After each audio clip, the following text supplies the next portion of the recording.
Mesdames et messieurs, bonsoir et bienvenue au journal. Vous êtes sur Spectrum Télévision à la une de l'actualité de ce mercredi 7 décembre 2022. On parle éducation, Thrive by Five.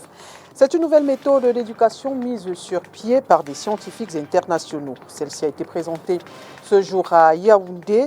Destinée aux enfants de 0 à 5 ans, le programme sera disponible très bientôt dans les 10 régions du pays. Et puisqu'on parle des tout-petits, intéressons-nous ce soir aux préparatifs des fêtes de fin d'année. Les articles de Noël sont de plus en plus présents sur les étals des commerces ambulants. Les parents et les commerçants se plaignent tout de même de la cherté des jouets et autres accessoires. Mesdames et messieurs, une fois de plus, bonsoir. C'est une édition bilingue et nous démarrons tout de suite en langue anglaise avec vous, Catherine Koné. Bonsoir. Good evening, Oriane Duncan. Good evening, ladies and gentlemen. Welcome to another edition of the 8 p.m. Balogun Newscast on Spectrum Television. Cameroon might experience a 12% increase in her imports or deficit in wheat, barley and corn due to the ongoing Ukraine-Russian tensions. A total of 800,000 tons of wheat may be imported before the start or the end of 2023. Details with Josephine Binze. According to the latest report on Cameroon's foreign trade, published by the National Institute for Statistics, the country imported a total cargo of 966.4 tons of wheat in 2021. This corresponds to an increase of 106.4 tons with a plus 12% in approximation compared to 806 tons of this cereal imported in the year 2020. These imports forced Cameroon to expatriate an envelope of 182.7 billion, thus contributing not only to burdening the country's foreign exchange reserves, but also widening Cameroon's trade deficit, estimated at 1,476 billion in 2021. With 524 tons of wheat shipped to Cameroon during the period under review for an amount of 99.2 billion CFA francs. Russia remains the main supplier of cereal with 54.3% market share. These massive imports of which conditions the prohibition in the country of a food like bread are increasingly debated in Cameroon. It is in that context that the head of state ordered the provision of special financing to Irad with an amount of 10.3 billion CFA over a period of 5 years had an effect of promoting the production and processing of wheat made in Cameroon. Municipalities like Wakwa, Mbangbum, Wasande and others will be visited by the Director General of IRAD to distribute seeds for the fields in order to relaunch cultivation. Et je disais en titre, les articles de Noël sont de plus en plus présents sur les étals des commerces ambulants de la douche municipale. C'est dans le premier arrondissement de la ville de Douala. Les parents et les commerçants se plaignent de la cherté des jouets et autres accessoires. Inès Panga et Nono Foutu étaient sur le terrain, leur reportage. Les sapins, les guirlandes, les jouets et autres articles de décoration envahissent peu à peu les étals de commerce ambulants. Le lieu-dit douche municipale dans le premier arrondissement de Douala se pare progressivement des couleurs de fêtes de fin d'année. Le début du mois de décembre sonne le commencement des préparatifs de ces saisons festives et plusieurs commerçants saisissent cette occasion. Avant que Noël n'arrive, on faisait dans les drapeaux, on faisait dans les porte-bâches, on faisait dans des porte-clés, des chapeaux aussi, des fleurs, avant que des jouets n'arrivent. Nous sommes venus un peu tôt parce que nous voulons d'abord attirer l'affluence pour qu'ils sachent que nous sommes là et qu'il y a tout pour les enfants. Comme à leur habitude et malgré les embouteillages ici, les vendeurs expliquent que les affaires ne sont pas encore bonnes. Les clients se ravitaillent, mais un peu. Pour le moment, il n'y a pas trop d'affluence, mais les uns essaient déjà de se ravitailler. Ce n'est pas comme les années précédentes. Contrairement à cette année, les prix sont élevés, les coûts sont élevés et les parents qui arrivent là, trouvent que c'est un peu exagéré. les uns prennent et les autres s'en vont. Ils essayent tant bien que mal de satisfaire les besoins des parents et des enfants, malgré la hausse des prix des jouets chez les grossistes. Les poupées, voitures, avions, ça dépend de la commande de l'enfant. Il y a les enfants qui demandent à leur maman. Maman, il veut plutôt l'avion, c'était la poupée, d'autres les pianos, ainsi de suite. Et le prix cette année, c'est comment? Les prix sont vraiment... Tout est cher, hein, monsieur. Les poupées que nous prenons l'année passée à 2500, aujourd'hui nous les retrouvons sur le marché à 2700. Ça fait que quand nous vendons une poupée, nous ne pouvons gagner que 300 francs. Et les clients disent quoi? Les clients se plaignent plus que quand nous les vendons une poupée à 3000, ils trouvent que c'est cher. Bon, ils disent que la taxe douanière a été augmentée, donc ce qui fait que le prix de gros a été augmenté. Et en conséquence, nous les détaillants, on doit aussi augmenter le prix, vous voyez. Donc c'est le consommateur qui devient perdant, parce que le grossiste, le détaillant, chacun augmente le prix. Tout ce qui est instructif, on n'investit plus. En fait, les parents n'achètent plus les jouets comme les fusils et autres. Ils investissent beaucoup sur l'éducation. Côté parents, la hausse des prix des denrées alimentaires et l'annonce de l'augmentation des coûts des vignettes automobiles ne facilitent pas les préparatifs des fêtes de Noël et de Saint-Sylvestre. La vignette que je payais l'autre jour c'est à 50 000, on me dit que c'est 75 000. Voilà les 25 000 que je devais acheter les jouets pour mon enfant. Hein? Voilà ça maintenant que pour bien, même ça, que le gouvernement, même ça, le gouvernement veut prendre. Je veux prendre l'argent ou pour acheter les jouets. D'aucuns choisissent de se battre pour faire plaisir à leur progéniture, et d'autres de saisir la perche de la cherté des articles pour inculquer à leurs enfants des leçons d'entrepreneuriat. Jouets abordables. J'ai trouvé les jouets qui pouvaient aller à mon fils. Donc je suis ravie. Les jouets sont abordables au marché quand même. C'est pas trop cher quand même. Okay. Ça peut aller. Quels sont les jouets que vous avez choisis pour vous cette année? Les petites voitures télécommandées. Dans le marché, c'est vrai que c'est un peu cher. Bon, mais on se bat. Vous avez choisi quel jouet pour votre voiture? J'ai pris une voiture avec un fusil. Je peux seulement expliquer à mes enfants comment ils peuvent commencer à épargner leur argent de beignets 25 francs. Et après, ils vont constituer le petit capital pour se lancer dans les affaires étant élèves. Peu importe les choix et le contexte socio-économique actuel, les carillons de Noël sonneront dans quelques jours seulement.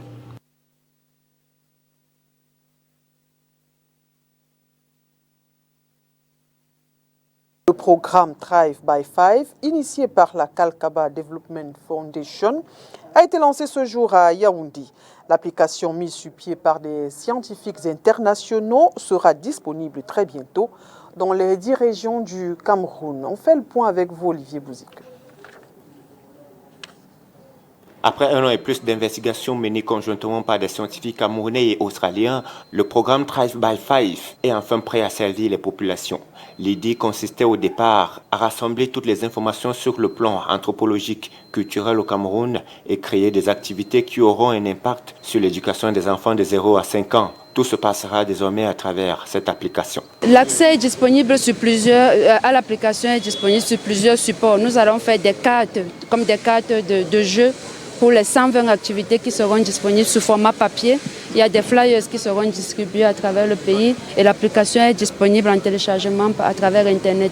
Dès que vous avez téléchargé l'application, vous n'avez plus besoin d'Internet pour pouvoir utiliser l'application.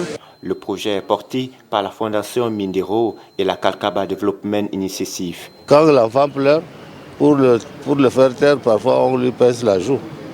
Parfois on lui tape les fesses.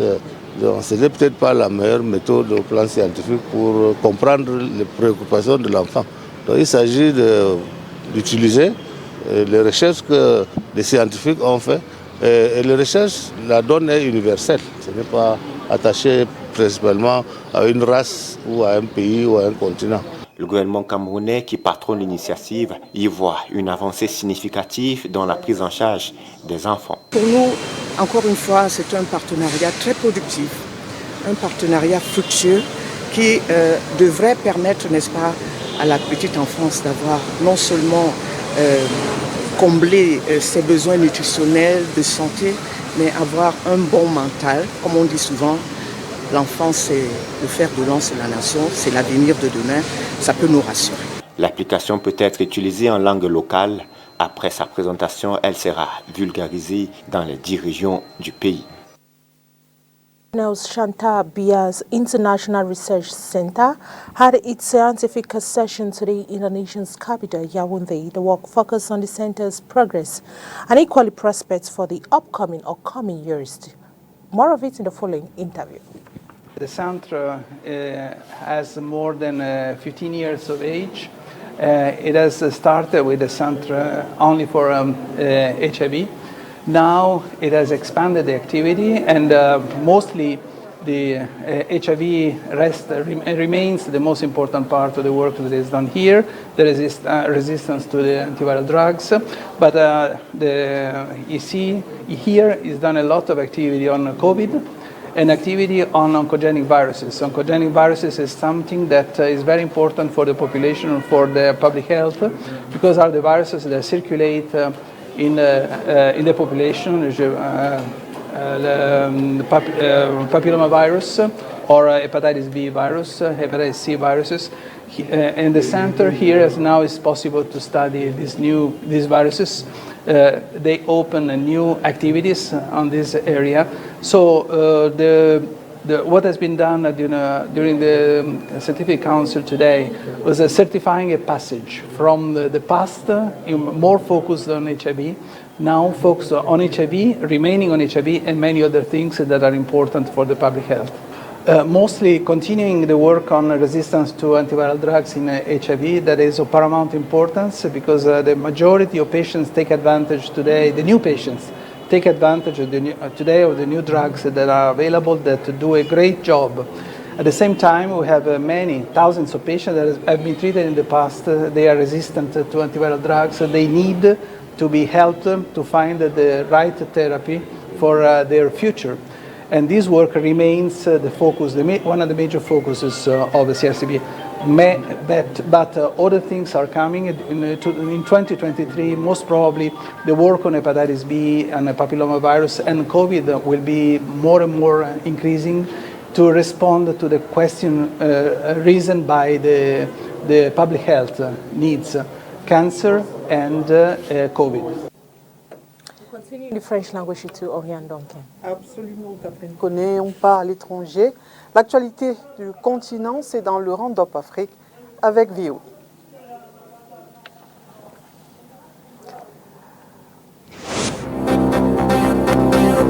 Le principal opposant sénégalais Ousmane Sonko a été confronté mardi devant un juge d'instruction du tribunal de Dakar à celle qui l'accuse de viol. Chaque camp reproche à l'autre d'avoir refusé de répondre aux questions selon leur déclaration à la presse.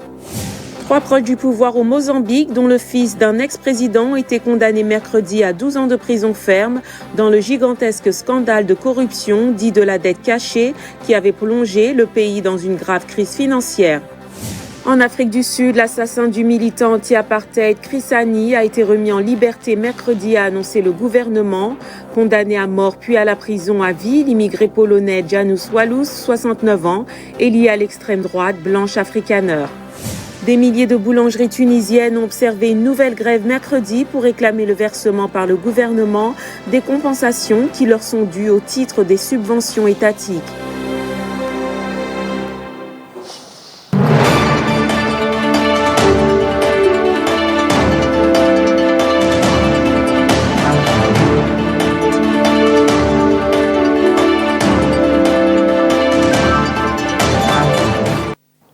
Coupe du Monde Qatar 2022, pas de match CS7 et 8 décembre. Plutôt après-demain, vendredi, le jeu reprend ses droits. En autre qu'en dépit de l'élimination des Lions indomptables, les Camerounais continuent de suivre attentivement la compétition. Le constat a été fait par Léla Renganz. Lions indomptables éliminés, ce n'est pas pour autant que s'est achevée la Coupe du Monde. Pour diverses raisons, les Camerounais restent concentrés sur les différentes rencontres qui se jouent au Qatar. Oui, effectivement, quand on dit mondial, nous allons regarder le match jusqu'à la fin. Nous allons voir le champion et voir comment les autres clubs doivent nous démontrer les stratégies des autres clubs. Donc nous allons regarder jusqu'à la fin. Mais bien sûr, c'est le sport, non? C'est le sport. Je regarde toujours tous les autres matchs. Même hier, j'ai regardé le match Maroc avec le Maroc du Maroc avec l'Espagne. C'est normal, je regarde tout le match, non? Je suis d'abord un footballeur, je suis en même temps sportif, non? C'est normal que je dois encore regarder les matchs. Seule équipe africaine encore en piste, le Maroc sait pouvoir compter sur le soutien de bon nombre de Camerounais. Il y avait encore quelques pays africains, tels que le Sénégal, malgré la déception qu'ils ont pu employer il y a quelques jours. Et actuellement, nous comptons sur le Maroc qui a gagné hier contre le Portugal. Donc nous espérons encore parce qu'ils nous ont donné un fond de jeu et le coach a employé une tactique de jeu qui a été vraiment intéressante. Je suis un fanatique de football. J'aime le foot. Et en plus, il y a encore un représentant africain qui est là. Le représentant africain, c'est le Maroc. Nous avons le droit à le soutenir jusqu'au bout, à l'encourager même jusqu'au bout. Parce qu'ils sont en train de faire une bonne prestation et ça honore l'Afrique. Par contre, il n'est plus courant de voir ces attroupements dans les rues, comme c'était le cas quand les Lions indomptables descendaient dans l'arène. Composition des quarts de finale dès ce 9 décembre. Pays-Bas-Argentine, la Croatie contre le Brésil, l'Angleterre sera face à la France et le Maroc croisera le fer avec le Portugal.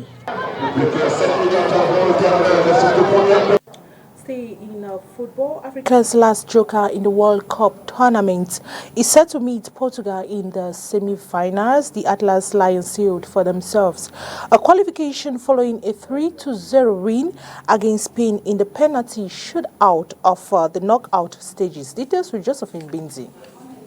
Africa's last ambassador to Qatar, Morocco, edged 2010 World Cup champions Spain in a penalty shootout by 3-0. Their win automatically qualified the Atlas Lions to the quarterfinals of the tournament. Senegal and Morocco managed to qualify to the knockout stages, but Senegal was unable to reply the 3-goal difference edged by England. The likes of Cameroon, Ghana and Tunisia were eliminated at the group stages with 4, 3, 4 points respectively. Morocco stood her ground on many counter-offensives launched by Spain to keep the 0-0 tie till the penalty shootout. It is worthy of note that Morocco is the fourth African nation to qualify for the quarterfinals in the World Cup, as Cameroon was first, then Senegal, followed by Ghana.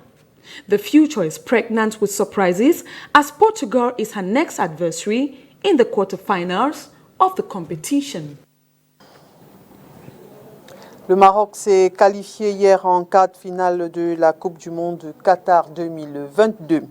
Les Camerounais rencontrés ce jour dans les rues de Douala saluent cette qualification et disent soutenir le Maroc, seule équipe africaine dans cette compétition mondiale. Ils s'expriment au micro de Nono Foutu. Je suis très content et très heureux parce que voir une équipe africaine jouer dans une Coupe du Monde évoluant de cette manière, c'est très bien pour moi. Et je souhaite même d'ailleurs qu'il gagne la Coupe du Monde et ça sera une fête pour toute l'Afrique. Le Maroc a mérité. Je constate, s'ils jouent comme ils ont joué hier là, ils peuvent aller même au quart de finale. C'est une équipe bien soudée. Ouais, pour aller en demi-finale, c'est une équipe bien soudée. Ils ont un fond de jeu intéressant. La qualification du Maroc n'est qu'une fierté pour l'Afrique. Moi, le gardien me rappelle un certain Badou Ezaki du Maroc à l'époque. C'est une belle image que le reste de l'Afrique devrait suivre. Et nous espérons bien qu'ils vont avancer. La victoire du Maroc, c'est très important parce que je les apprécie et les admire beaucoup. Ce qu'ils font pour l'Afrique. Ce qu'elle peut dire là au-dessus, ce n'est que les encourager pour qu'ils puissent aller un peu loin et marquer l'histoire de l'Afrique en fait. Le Maroc a d'abord surpris tout le monde et sa victoire est vraiment est méritée. Pourquoi ça rend l'Afrique fière. C'est le seul représentant africain qui a pu sortir la tête de l'eau. Donc c'est tous les Africains qui sont contents. Moi je suis content, très content. Et que ça continue, hein, qu'il continue et puis pourquoi pas qu'il nous ramène la coupe. La qualification du Maroc pour le quart de finale, elle est largement méritée. Après toute la rencontre que nous avons vécue pendant 120 minutes et que les Marocains vont faire une belle prestation durant cette Coupe du Monde face au Portugal en demi-finale. On les espère les voir représenter l'Afrique en général en finale de la Coupe du Monde 2022 au Qatar.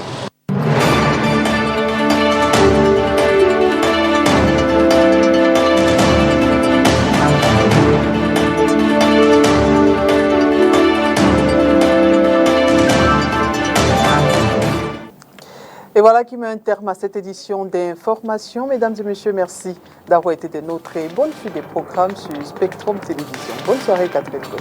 A better one for you, Obian Donke, and to you viewers, thanks for watching the 8 p.m. Balunga newscast on Spectrum Television. Wishing you a blessed day in the company of our programs. Till we meet again, have a wonderful evening.